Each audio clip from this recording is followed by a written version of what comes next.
परिवार से आके एक सिंधी की पत्नी होकर ये पंजाबी में हालेलुया क्यों बोल रहे हैं। तो मैं सबको बताना चाहती हूँ कि मैं एक पंजाबी फैमिली से हूँ और प्रभु के अनुग्रह से, प्रभु की दया से, और मेरी शादी जो है सिंधी फैमिली में हुई।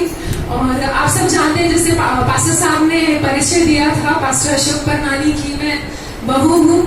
और प्रभु का धन्यवाद करती हूँ कि प्रभु ने आप सबके बीच में मुझे लेकर आया और सभी रीति में उसने पढ़ाया, सिखाया, और प्रभु का धन्यवाद हो। मैं आपसे अपने जीवन की गवाही शेयर करना चाहती हूँ, किस तरीके से प्रभु मेरे जीवन में आया, किस तरीके से परमेश्वर ने मेरे जीवन में काम किया। तो सन 2000 की बात है, मैं करीब 6 साल की थी और प्रभु का बहुत बड़ा ही अनुग्रह था उस समय। उस समय क्या हुआ था कि मेरे पापा जो थे एकदम डेड स्टेज पे थे, उनकी किडनियां फेल हो गई थी और जो उनका हृदय था वो 20% काम करता था। और डॉक्टरों ने बोला कि अब ये जो इंसान है ये जीवित नहीं रहेंगे, और अगर कोई बचा सकता है तो वो एक ही है, दुआ बचा सकती है, दवा तो इनको बचा नहीं सकती। तो बहुत लोग बोलते थे यहाँ चले जाओ, वहां चले जाओ। कोई बोलता था शनि ग्रह भारी है, कोई बोलता था मंगल ग्रह भारी है, लेकिन उस समय एक ही ग्रह भारी था, वो था यीशु मसीह का अनुग्रह। आमीन। तो प्रभु का धन्यवाद हो, एक ऐसी ही एक महिला हमारे घर में आई और उसने प्रभु का सुसमाचार हमें सुनाया। और एक वहाँ पे दिल्ली में एक पास्टर है, मैं दिल्ली से बिलोंग करती हूँ, दिल्ली में एक पास्टर है, उनके पास हमें लेके गई और प्रभु से उन्होंने प्रार्थना किया। उस समय जब मैं गई तो मुझे कुछ समझ नहीं थी, और मुझे अभी तक याद है वो किस्सा कि मैं उस समय रबड़ जो होता है ना, जो थैलियों में बांधते हैं, मैं उससे खेल रही थी। मैंने बोला क्या होगा, कुछ नहीं होगा। तो उस पास्टर ने मुझे एक छोटी सी चीज बोली, उन्होंने बोला क्या तुम चाहती हो कि तुम्हारे पापा ठीक हो जाए। तो मैंने बोला आप पूछ रहे हो या बता रहे हो मुझे कि मैं चाहूँ या ना चाहूँ। मैंने बोला जरूर मैं चाहती हूँ कि मेरे पिता जो है वो ठीक हो जाए, और काम करने लगे। क्योंकि उस दौरान मेरा जो भाई था वो करीबन 3 वर्ष का था और मेरी जो बहन वो मुझसे 1 साल ही बड़ी थी, हम बहुत छोटे थे, कोई समझ नहीं थी। तो प्रभु का धन्यवाद करती हूँ, उस पास्टर ने मुझे ऐसे बोला कि तुम प्रार्थना करो, ऐसे बोलो यीशु मसीह को, यीशु मसीह आज अगर मेरे पिता ठीक हो जाएंगे तो मैं तेरे भवन में आऊंगी, तो मैं तेरी स्तुति करूंगी। ऐसे करके उन्होंने बोला और बोला कि यीशु मसीह के नाम से आमीन हो गया।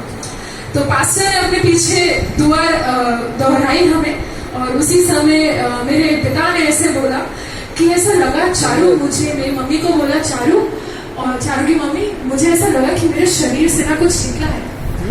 तो प्रभु का धन्यवाद हो, 2-3 दिन बाद हम जब चेकअप के लिए गए तो डॉक्टर साहब ने बोला कि इनका तो 20% हृदय काम कर रहा था, लेकिन अब 60% काम कर रहा है। तो ये एक बहुत ही बड़ी हैरानी की बात थी। उस समय हम इतने गरीब थे, हमारे पास पैसा नहीं था कि हम एक पापा का इलाज करा सके। उस समय प्रभु का अनुग्रह था कि वहाँ पे दिल्ली में ऐसे गवर्नमेंट हॉस्पिटल होते थे, हम उसमें उन्हें भर्ती करा देते थे। हर महीने में वो 20 दिन एडमिट रहते थे, घर आते थे। लेकिन जब हम प्रभु के पास आए तो उसने हमेशा के लिए उन्हें चंगाई दी। और उसके बाद प्रभु ने बहुत आयत से हमें हर चीज में बढ़ाया। जैसे मैं थोड़ा सा अगर शेयर करूं तो कितना था, करीब इतना आधा जो है वो हमारा घर हुआ करता था, एक कमरा जिसके अंदर 3 हम भाई बहन रहते थे और मेरे मम्मी पापा रहते थे। लेकिन प्रभु का अनुग्रह बहुत हुआ कि परमेश्वर ने बहुत दिया।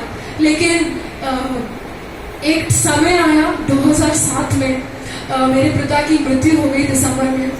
तो उस समय भी क्या सोचते हैं आप लोग कि क्या हुआ होगा, मैं बहुत टूट गई। मैंने बोला यार प्रभु क्या हुआ, ये एकदम से क्या हो गया, आपने तो ठीक कर दिया था। लेकिन प्रभु ने एक चीज सिखाई कि परमेश्वर जब हमें सुख देता है तो दुख भी दे सकता है। परमेश्वर ने उस समय मुझे सामर्थ्य दिया, मेरे परिवार को वो सामर्थ्य दिया कि उस दुख से उभरे। और सबसे बड़ी बात जो मेरे जीवन में रही था वो थी विश्वास में बने रहना। बहुतों ने बोला, मेरे जो बुआएं हैं, चाचा ताऊ, सब लोग अविश्वासी हैं। उन्होंने बोला अब तो इस यीशु मसीह को छोड़ दो, जिसने तुम्हारा पति भी तुमसे छीन लिया, तुम्हारे बाप तुमसे छीन लिया, तुम्हारे सर का साया तुमसे छीन लिया। लेकिन उस समय एक ही चीज ध्यान में थी कि इंसान गया यहाँ से, लेकिन परमेश्वर जो अलौकिक है, अलौकिक पिता है, वो हमारे साथ है। तो प्रभु का अनुग्रह से हम लोग, और परमेश्वर ने सामर्थ्य दिया। जब उनकी मृत्यु हुई उसके 4 ही दिन हुए थे, हमारे घर में पैसे नहीं थे, तो हमने बोला कैसे करेंगे, अब कैसे घर का खर्चा कैसे चलाएंगे। तो प्रभु का धन्यवाद कि उसने मेरे अंदर एक ऐसी सामर्थ्य दिया कि मैंने अपनी माँ को बोला कि मम्मी चलो हम बाजार लगाने, मतलब हम लोग जो थे, मेरे पापा जो थे वो बाजार लगाते थे, जैसे पटरी, दिल्ली में पटरी लगती थी सोफे कवर और ये सब चीजों की। तो मैं मम्मी हम चलते हैं बाजार लगाने। मम्मी बोलती तू लड़की है कैसे करेगी। मैं बोला मुझे सब आता है, प्रभु ने सब सिखाया है, प्रभु ने वो सामर्थ्य दिया है।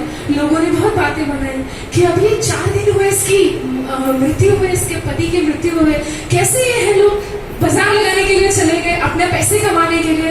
लेकिन परमेश्वर ने उस दौरान में सिखाया कभी भी मनुष्य में भरोसा न रखना, वरना उस पिता परमेश्वर में भरोसा रखना जो तुम्हारी सभी इच्छाओं को देता है, पूरा करता है। जैसा परमेश्वर का वचन बताता है, मेरी कल्पनाएं तुम्हारे लिए हानि की नहीं वरन आशीषों की है। और अंत में वो क्या होता है, तुम्हारी आशा को मैं पूरी करूंगा। तो प्रेज द लॉर्ड। उस समय क्या हुआ, धीरे धीरे आज 2018 हो गया है और प्रभु ने बहुत आय से संभाला, फाइनेंशियली बढ़ाया। उस समय 1 कमरा था, आज प्रभु ने 2 फ्लोर का अच्छा दिल्ली में मकान दे दिया। तो प्रभु का बहुत आय से धन्यवाद। हर एक एरिया में आत्मिक रीति से बढ़ाया, शारीरिक रीति से बढ़ाया और फाइनेंशियली भी प्रभु ने बढ़ाया। उसके लिए मैं प्रभु का लाखों लाख धन्यवाद करती हूँ। मेरी शादी के लिए जब मैं 23 बरस की हुई तो मेरी मम्मी ने बोला चलो शादी कर लो। तो मैंने बोला अच्छा एकदम से शादी हो जाती है क्या। तो मैंने बोला चलो ठीक है, मैं प्रार्थना करूंगी कि परमेश्वर मुझे क्या दिखाता है। तो जब मैंने प्रार्थना किया तो मेरे परमेश्वर ने बोला कि तू हाँ कर दे। परमेश्वर से मैंने एक ही इच्छा रखा, परमेश्वर मैं बहुत सारे लड़कों को देखना नहीं चाहती हूँ, मैं सिर्फ उसी इंसान से मिलना चाहती हूँ जिससे मेरी शादी हो। मैं उसी इंसान से पहली बार बात करना चाहती हूँ जिससे मेरी शादी हो। तो प्रभु का बहुत आय से धन्यवाद कि पास्टर अशोक के पुत्र आए और एक रिश्ता है। इस तरीके से पहला ही ये रिश्ता था किसी के, मेरे पास्टर के थ्रू एक पहला ही रिश्ता आया मेरे लिए। और आशीष ही एक पहले इंसान है जिनसे मैं मिली, जिनसे मैंने बात की और जिनसे मेरा विवाह हुआ। तो प्रभु का बहुत ऐसे धन्यवाद, जो मांगा उससे वो दिया। अभी पास्टर साहब ने बताया कि आशीष का मतलब होता है, आशीष अंग्रेजी में इसको बोलते हैं ब्लेसिंग। क्या बोलते हैं? ब्लेसिंग। आपको पता है चारू का मतलब क्या होता है? चारू का मतलब होता है ब्यूटीफुल।